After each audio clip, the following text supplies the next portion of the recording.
Welcome to the Changing the Perception of Sales podcast. And today I'm very pleased to say we are joined by Stephen Solademi. Stephen, thank you for joining us today.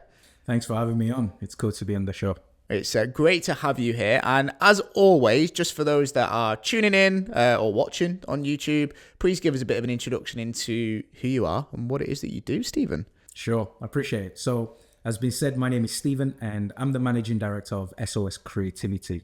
So we are a group marketing agency dedicated to helping brands become more visible so they can convert better and make more sales. But obviously being in marketing, being in sales, I've been in sales all my life, and yeah, happy to be on the podcast to go through one or two things with. Brilliant. And we're going to get into marketing a little bit more later on in the conversation. To think sales and marketing alignment or misalignment is definitely on the topic for a lot of sales leaders at the minute. But you mentioned and made a point there around sales being something that you have done and always have done. What was your first introduction into sales, Stephen? My first introduction into sales, without actually realizing, was as a 9-year-old. So what I'm about to say, you can't do in this country, but I wasn't born in this country and it was okay.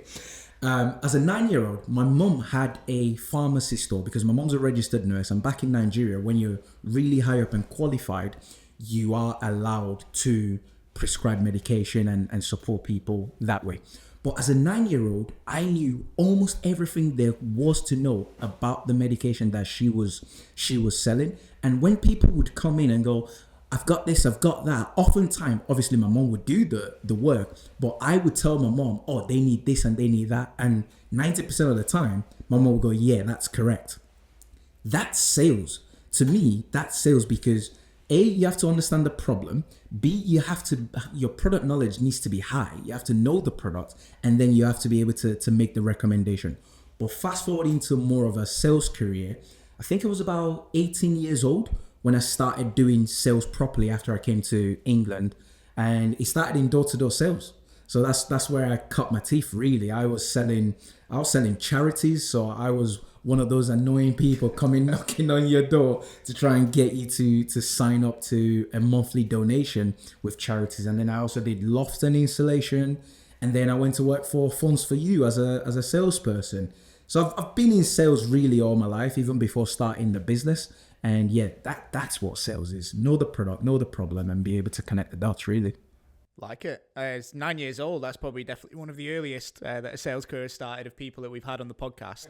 It sounds like you sold a few things then. Loft installation, charities, mobile phones. Yeah. What's been your favourite thing that you've sold? Mobile phones.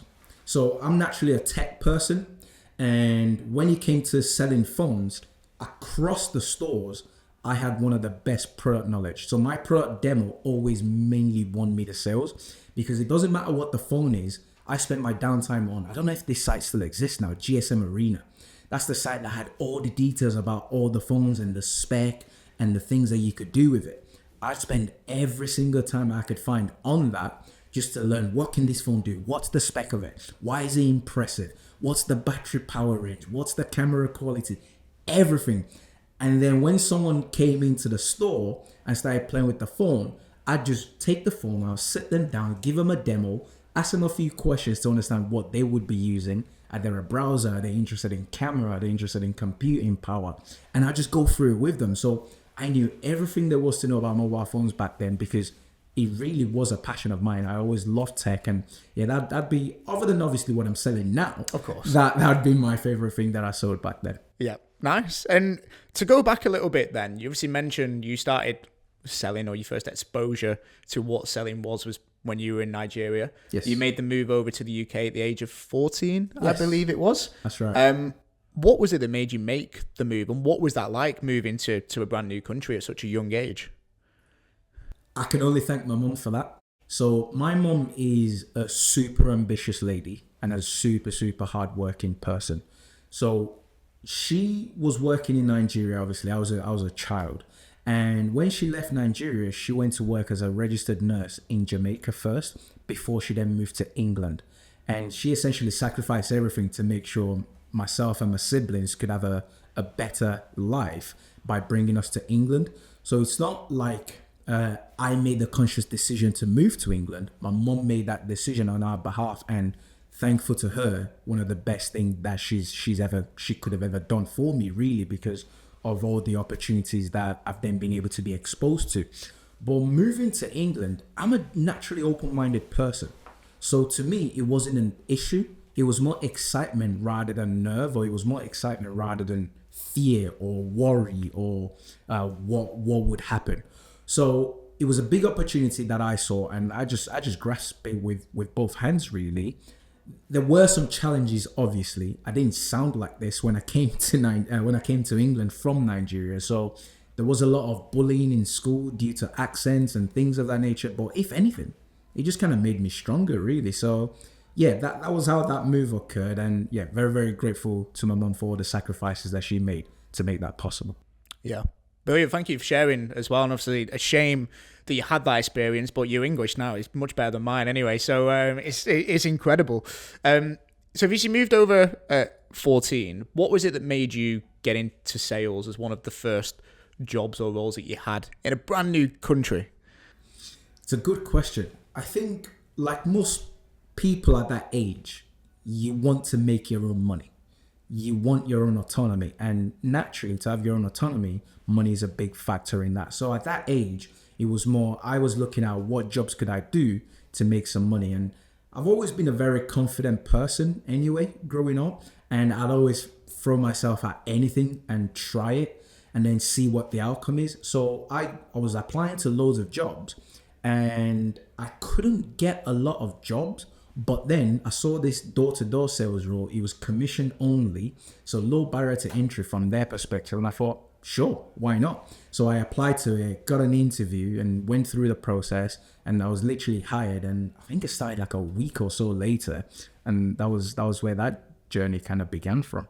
Yeah. So essentially fell into it to a certain extent because of the low barrier to entry, which we've discussed on the podcast before. I can see it as a good thing sometimes. I can see why some people maybe see it as a negative to the industry, and maybe where the negative perception comes from. You mentioned it was tough to get a job at that time. What were some of the challenges you were facing? The reason I asked this question is, again, we're in the recruitment world, so we speak to people all the time, and there's a lot of biases out there. And unfortunately, I think people that do move over to a new country, such as the UK, do find it a lot harder than other people that are obviously native applying for all. So what were some of the challenges that you faced, and what did you do to try and overcome them?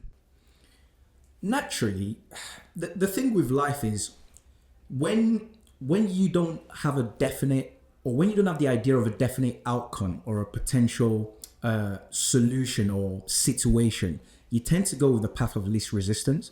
So I can see from their perspective, like I try to be as empathetic as possible. I can see from their perspective of there's a lot of unknowns with trying to hire someone like me.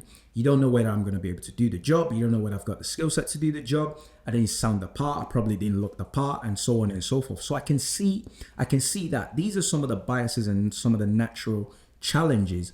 However, employers can be a bit more open-minded. Because if you do your due diligence from an interview perspective, you're able to find who's made of the right stuff, who, yes, it is a chance and yes, it is a gamble, but they're more likely to succeed from it.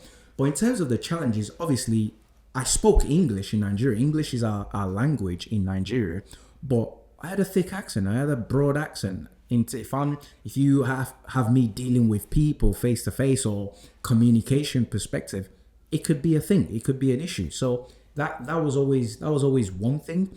And when I joined, I was always a academically bright kid growing up. But when I joined school in England, I was thrown in halfway through year 10. I didn't get to pick my own options like most people did back then. I was just thrown in. Some of the subjects, I didn't have a clue what I was doing because they were not subjects I would have picked. But my grades wasn't the best. So primary school growing up, I was always first, second, or third in class. When I got to England, between that year 10 to year 12, I think I only got 4 GCSEs. Yeah, 4 GCSEs. My highest was in maths, which was a B. So academically, I didn't have that going for me during that period.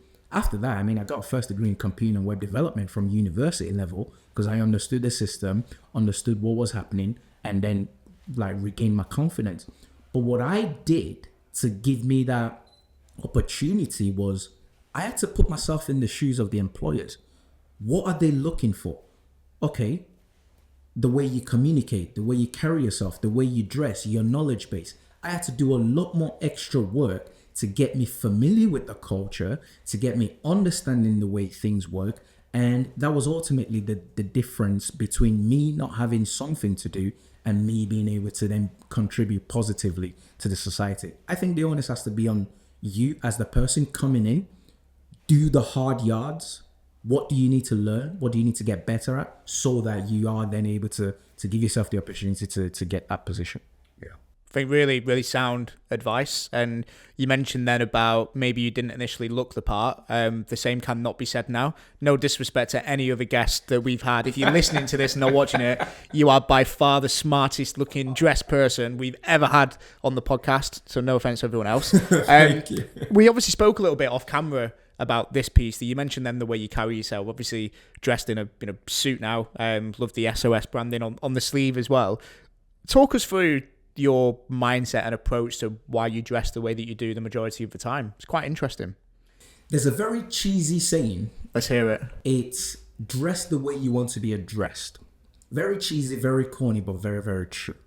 One thing in life is the way you carry yourself, the way you present yourself, and the way your environment and how you interact with people, it goes a long way to how they then interact with you and how they then relate to you.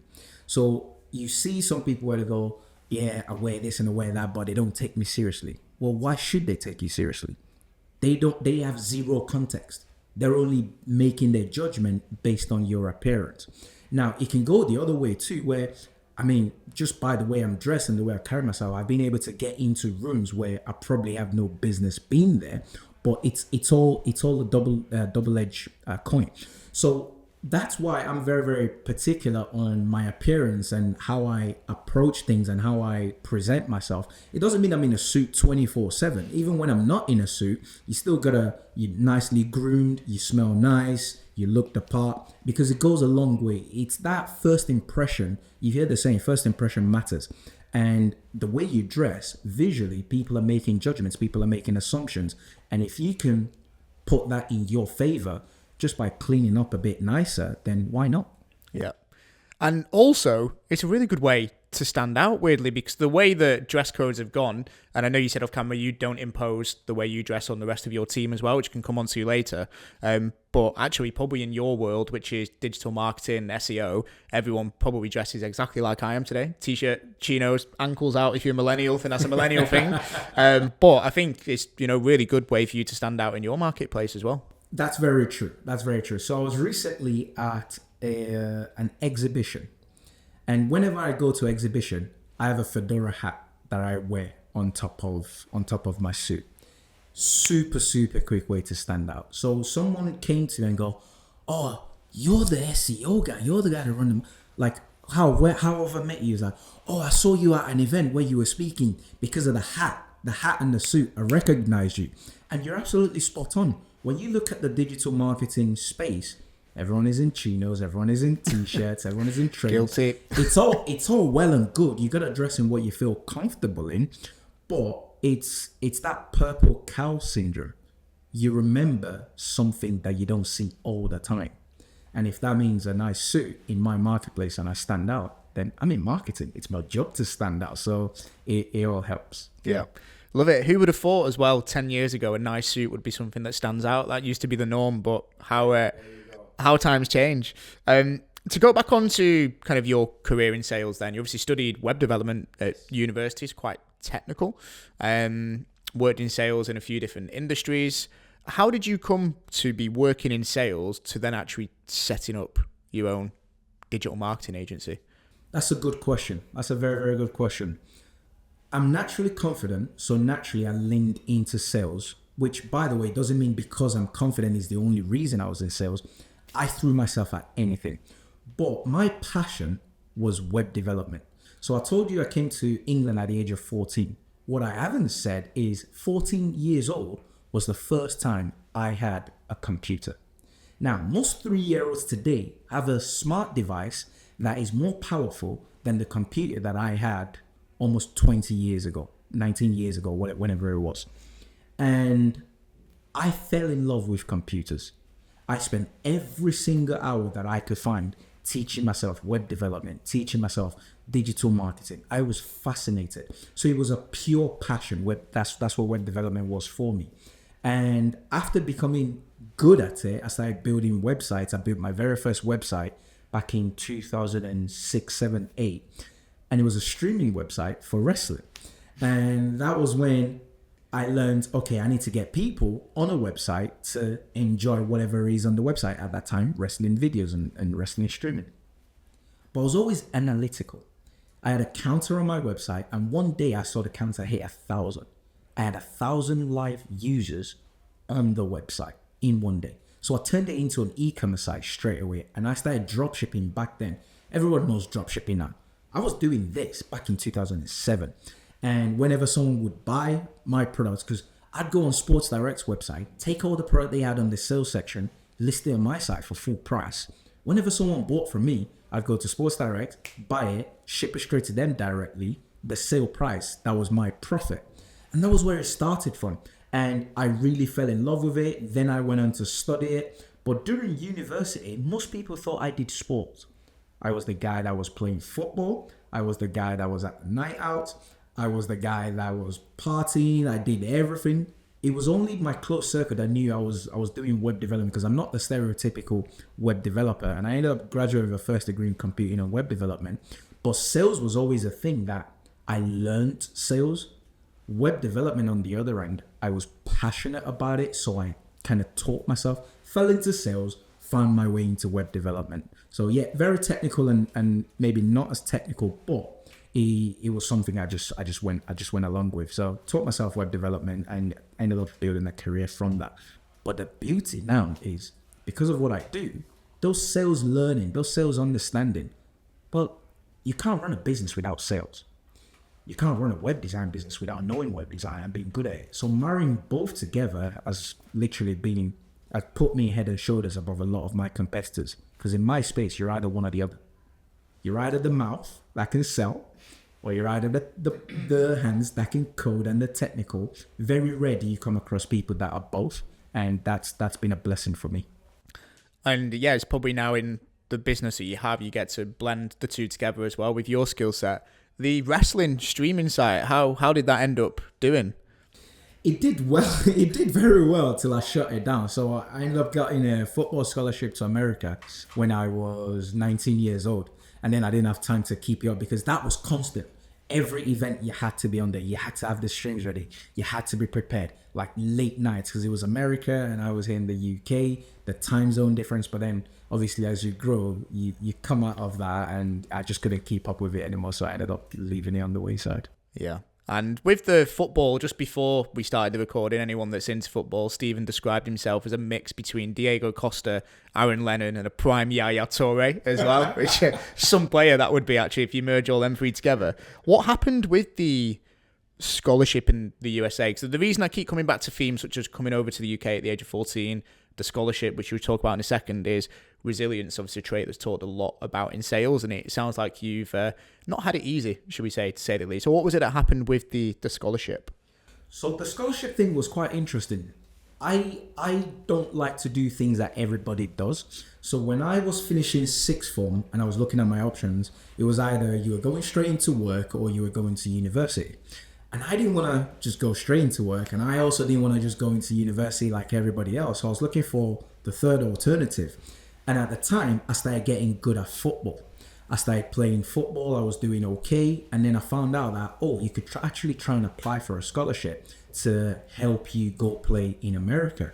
And I applied. I did all the, because it's studying at university. So it's student athlete, they call it. Studying at a university as well as playing football at collegiate level, because they take their sports super, super seriously.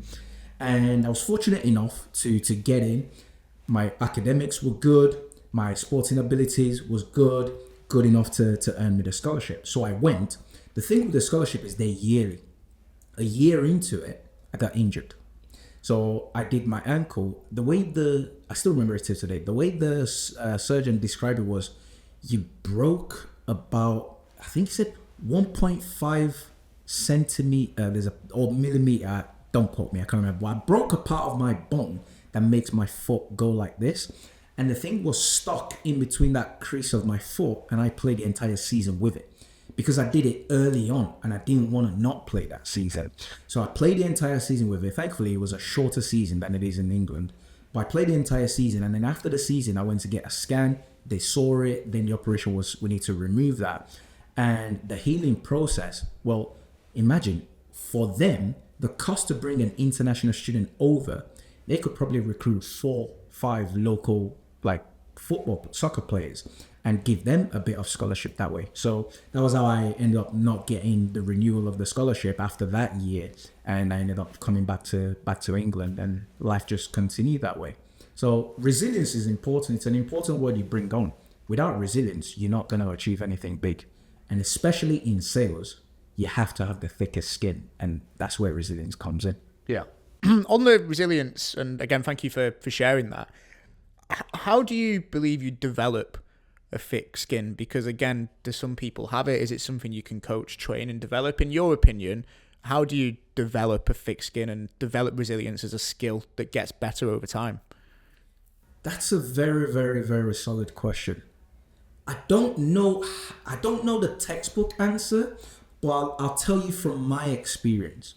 I think resilience comes with the environment and the situation that you find yourself in. I was born in Nigeria, then I came to England, then I went to America, then I gained a scholarship, then I lost the scholarship, then I came back to England, but I didn't quit, I just kept going. Then I started a business, then the business nearly failed, then I continued going. Now we're growing bigger and better, but it doesn't mean there's no challenges. I think it's the environment and the situation that you put yourself in. That's what helps you build the resilience. There are so many times where I've nearly quitted, but just that mindset, and I do have a chip on my shoulder of I'm going to make it happen one way, shape, or form. Literally, it is going to happen. So when you have that, when you put yourself through that environment, every hurdle that you overcome builds resilience. It builds a thicker skin.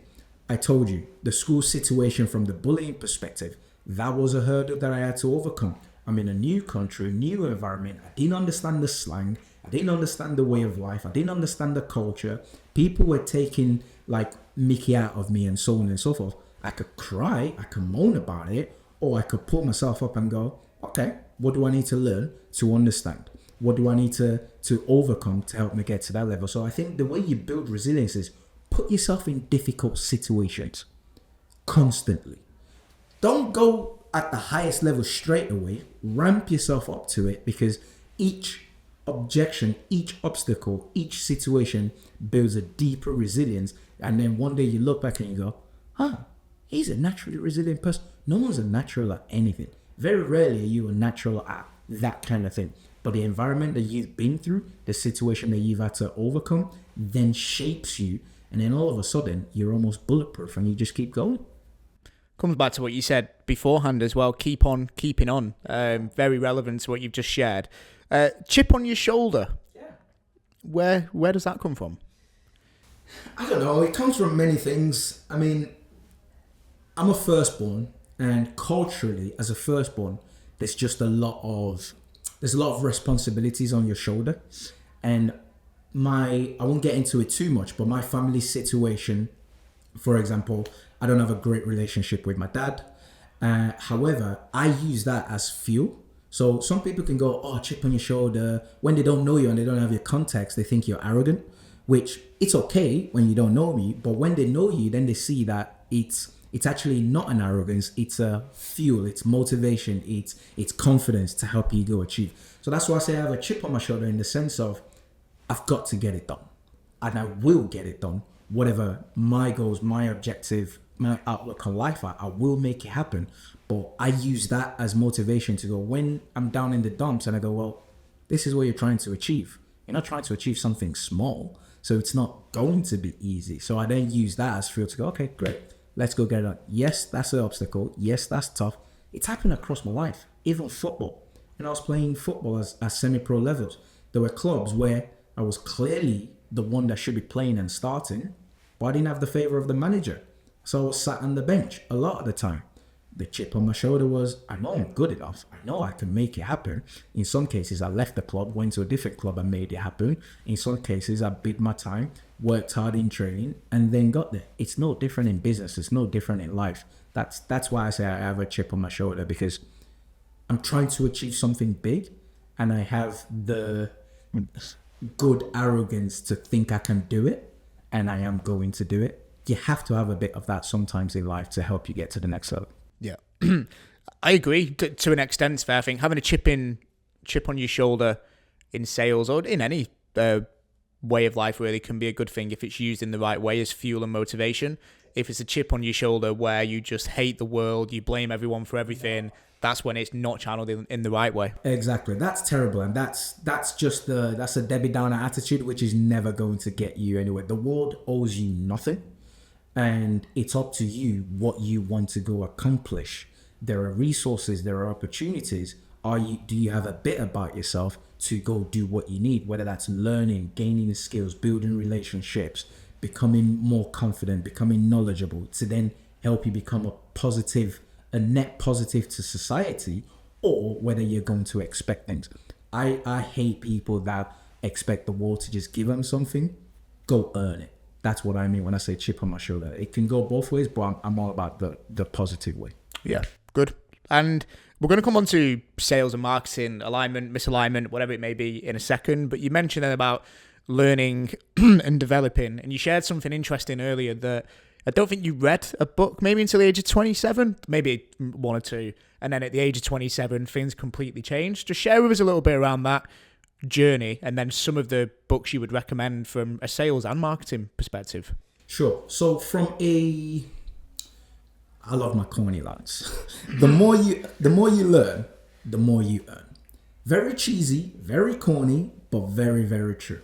So I was always the person that bragged about, I got a first degree at university. I never read a book in my life. I was good at what I was good at, and it's like, even borderline arrogance of I don't need to read, and so on and so forth. And then I started a business at 24 years old.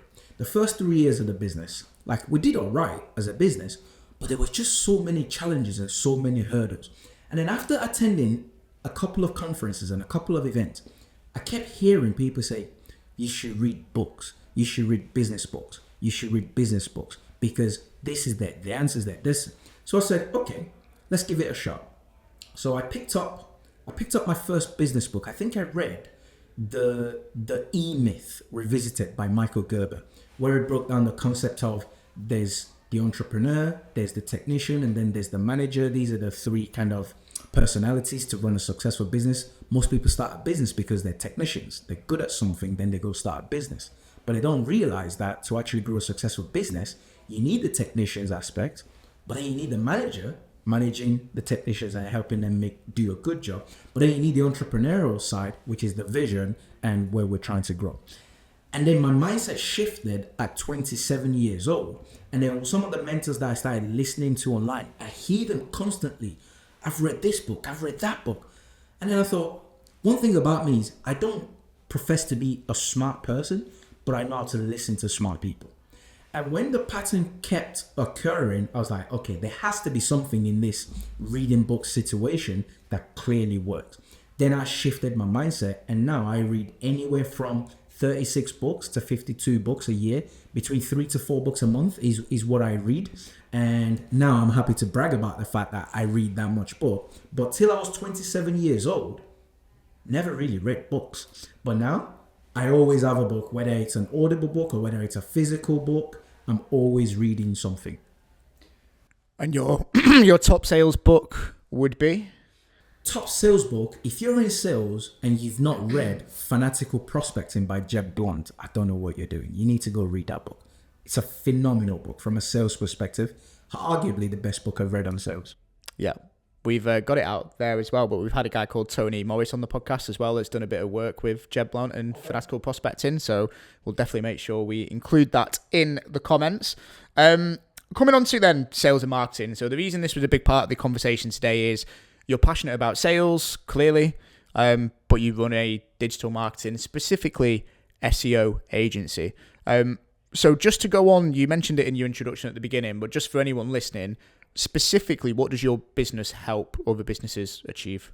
Great question. So when SOS Creativity started, it was a single agency and it became a specialist agency in search engine optimization. And SEO, without going into technical, is essentially doing everything that you need to do for your website to get you seen on Google. Google drives the biggest traffic to any website. Yes, people are talking about AI stealing traffic and things of that nature, but the numbers shows that Google is still driving the biggest traffic. For context, social media drives 1/11 of the traffic that Google drives to a website. So my agency is a specialist agency dedicated to working with businesses. Our ideal customer profile are products and e-com brands. So whether that's retail or not, whether that's fully e-com or not, as long as you have a physical product like that you sell, we're specialists at helping these type of businesses become more visible so that they can convert better and make more sales. Google ads and ads in general, super expensive. And when clients make a sale through organic channels, search engine optimization, because they've now have to pay the ad platform, they have a better margin, which means their profit levels are higher than when it's purely ads. There is a place for ads, but organic is the one that's driving the best results. So that's what the agency does. However, we've now evolved through a few acquisitions. We're now a group, SOS Creativity Group, and across the agency, we have design and print agency to support from a branding perspective, some of the even traditional marketing perspective. We've got videography and photography and things of that nature. So as a group, we still focus on the same goal: get you visible, help you convert, and make more sales. Depending on your business, depending on your audience, the medium might be slightly different. But SEO is a huge focus of what we do because it's essentially free traffic. If you get to the top of Google for a particular key phrase that your audience is searching for, which we've got loads of processes and methodologies that we use that's proprietary to us, because like I said, as a 14-year-old, this is what I was doing. So I've got 19 years of experience to pull together this framework that works every single time. So it's all about being visible so you can convert and then you can make more sales. That's what the business does. Okay. Thank you for sharing. And let's go into this in a bit more detail now, and from a both sales and marketing perspective. But first of all, then, when it comes to those two teams working together, the research suggests that when sales and marketing teams work in sync or they're fully aligned, that revenues are higher, profits higher, businesses perform better. But the research also shows that, unfortunately, not that many sales and marketing teams in businesses say that they are fully and completely aligned. So there's a massive gap there. In your opinion, from your experience, why do you think there is that divide and division or lack of alignment sometimes between sales and marketing teams? The best way I can put it is there is a natural lack of empathy and respect for both roles. Now, I happen to be someone who's good at both roles, so I appreciate the discipline that both has to offer. But the reality is most salespeople don't understand marketing and they see marketing as fluff.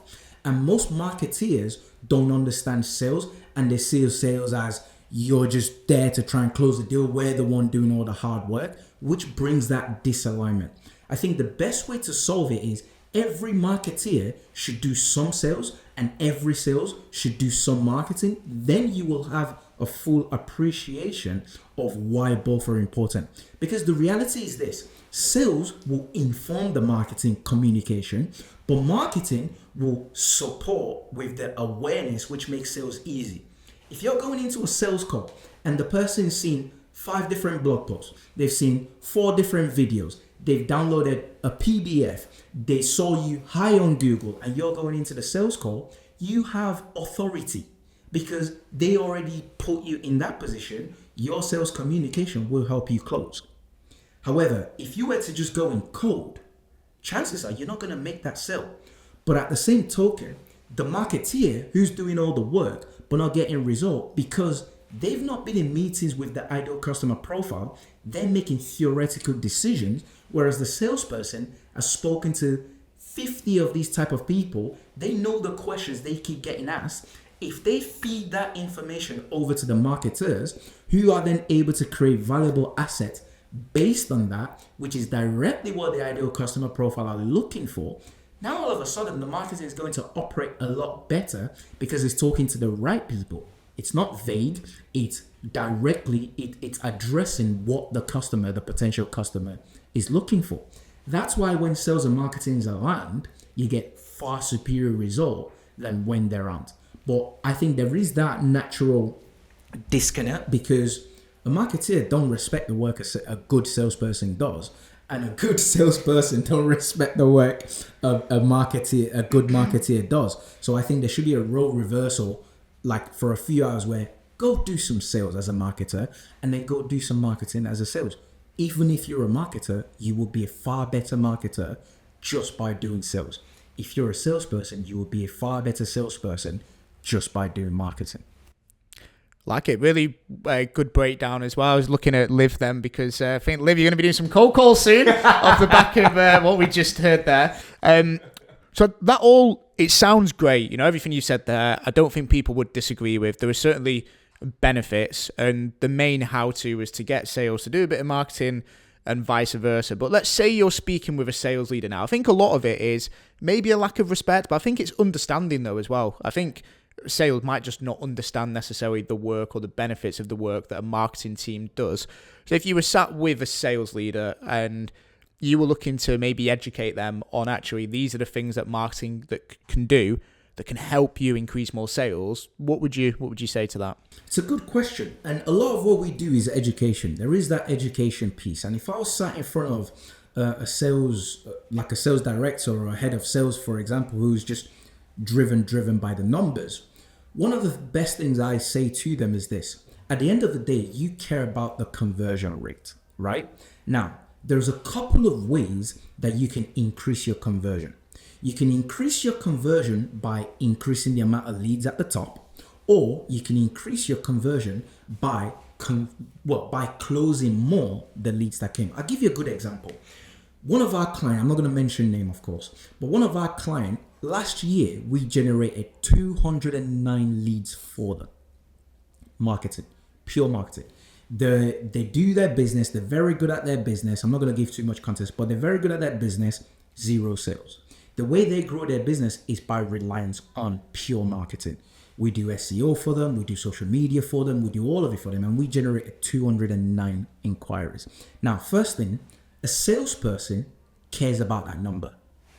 They don't. They just know leads are coming in. A salesperson will care about that number. That's number one. However, when I looked at their closing rate, they closed 3 in 10 or 1 in 3, should we say. It was a positive return on investment for what they spent us. However, if they knew sales, they would have closed a lot higher and made hell of a lot more money, which would have been a higher return on investment. Now, you flip that on its head, most businesses, they're not getting 209 leads because they're just focusing on sales. They're not educating the audience. They're just trying to close at below the funnel, which you need a lot of work above the funnel, which marketing at the top of the funnel, which marketing comes in and support you with. So if you can educate a salesperson, which is what I would do, and say, this is why you need marketing, because when you have marketing, it's going to make your life so much easier below, like down the process when you're closing, because they've seen the content. They already know you're an authority. They know they can trust you. You're not trying to convince them of why you're good. You're just trying to present your solution and package it in a way that will support their needs. That's where you're going to see the best result. So that's why salespeople need to have that understanding and that education. And I talked about respect earlier. I don't mean that in a derogatory way. I just mean it in the sense of, for you to respect something, you've got to understand it a little bit. You've got to acknowledge, you've got to put it in high reverence, right? I'm not saying you now put your marketers on a pedestal that they can't make any mistakes. Of course they can. But when you have empathy for their role and what they do just by your knowledge, you give them a bit of break, you support them. And it goes vice versa. When marketing understand how tough it is to pick up a phone and try and set a meeting, to then try and run through a presentation, to then try and close the deal using all the sales different things like bands, for example, and so on and so forth. When a marketer understands a glimpse of that, they respect that role more and they take their information a lot more seriously. That's what I'm trying to say. Yeah. And then something you've mentioned, I think, twice, you mentioned it then a little bit earlier on, was the word authority. And I think you said building authority in it. I think you spoken at an event recently as well. It was around making your brand more visible. And I think authority is to do with that. People listening to this might hear the word authority when it comes to marketing and think, what the hell does Stephen mean? So when you say building authority, what do you mean by that? Another word for authority is credibility. Okay. Before you buy something, you've got to have an educated guess that it's going to deliver on its promises. That's authority. A doctor has authority.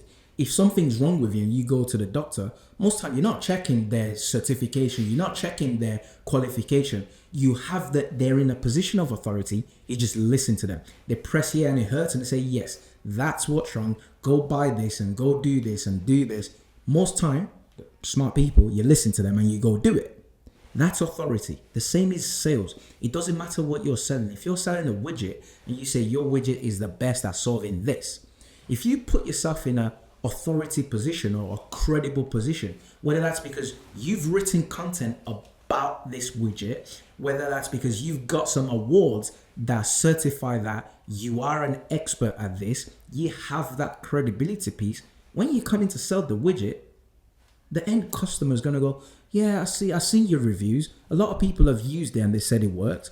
I've seen that you won this award. I see that you create a lot of content about it. And the type of content you create is like expert level content because it's not the same regurgitated stuff that everyone's talking about.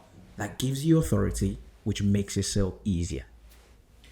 Like it's trust as well, I guess. Yeah, trying to build that trust before you even get on the phone to someone. Final couple of questions then, again, sticking with the sales and marketing theme. Trying to think really practical now. So let's say you were sat with the same sales director or head of sales that went, Stephen, I know I need to do marketing. We don't have any marketing people or we don't outsource anything at the minute. I just don't know where to start. I've got a great sales team, but we need to boost that top of the funnel. What advice would you give them in terms of how they should actually start? Of course, I'm sure you would say get in touch with you, but from a practical perspective, like where should they start if they just don't know where? Great question. I think where they start, especially if they want to try and do it internally, where they start is listen to all the call recordings or all the email and look out for the questions.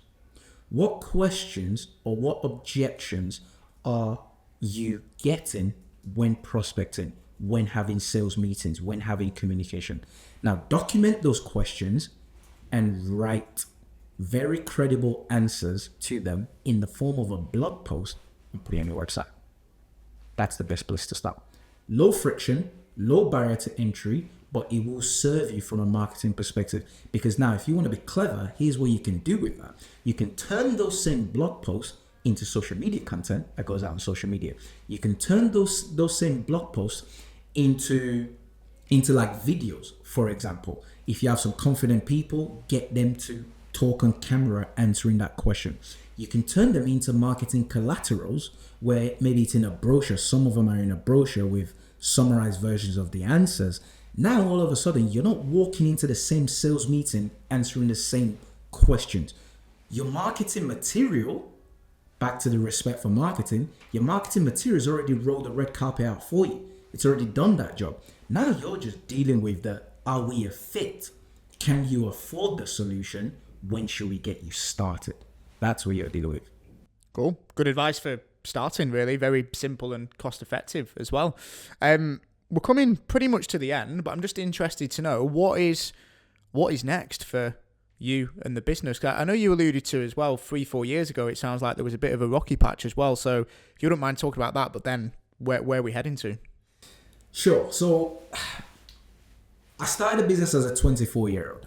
I don't have all the answers. I told you before, one of the difficult things about business is the unknown unknowns.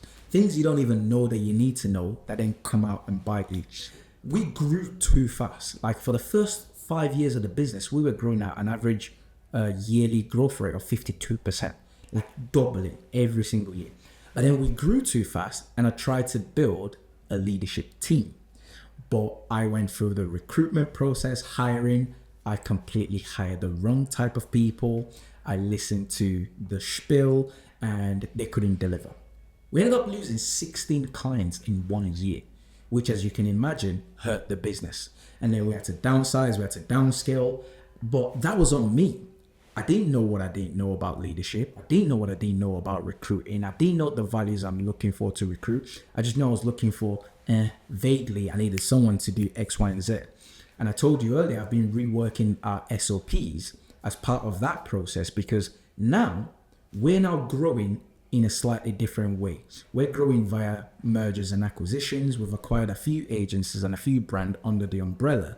So our job really is to grow in a way where we can support our clients to be more visible so they can convert better and make more sales. Recently, we acquired a design and print agency. We're a digital.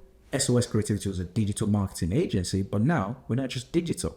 We can support across the spectrum, because what I'm seeing is as digital becomes more saturated, the underpriced attention are in the offline spaces, which is where your print, your traditional media comes into play.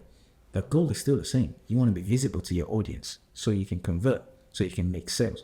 We're not platform specific. It's helping you achieve that goal. So what's next for us really is to continue growing. The vision of the business is clear. The mission's clear. The values, more importantly, are clear. And it goes into our recruitment process. Even when we acquire another business, we need to make sure, I have to make sure that they are aligned with those values. They have to be experts at their job, but humble enough that they're constantly learning. You heard my mindset shift from not reading books to now reading books. I'm not saying they have to read 52 books a year, but I'm saying they have to be big on personal development. And a natural expert at their job is constantly looking for ways to improve. Because one thing about someone who's good at what they do is they will never claim to be the best at what they do, because they know there's so much that they still don't know, even though they're very good at what they do. So it's all of these things that shaping the way we're growing as an agency, and very, very value-led and very, very principle-focused. But yeah, it's all about growth right now for us, so we can continue to support our clients. We're building a jack of all trade, master of all. That's the best way I can summarize it. Not a jack of all trade, master of none. A jack of all trade, master of all. When you have a design and print agency that specializes in that, you know you're going to get good work. When you have an SEO agency that specializes in that, you know you're going to get a good result. A social, search, paid ads, offline, it goes on. And that's what SOS Creativity Group, that's what it's now about. Stephen, well, best of luck with the many years and the rest of the journey for SOS. It's been an absolute pleasure having you on the podcast today. Thank you very much. It's been great. Yeah, thanks for having me. I've really enjoyed it. Likewise.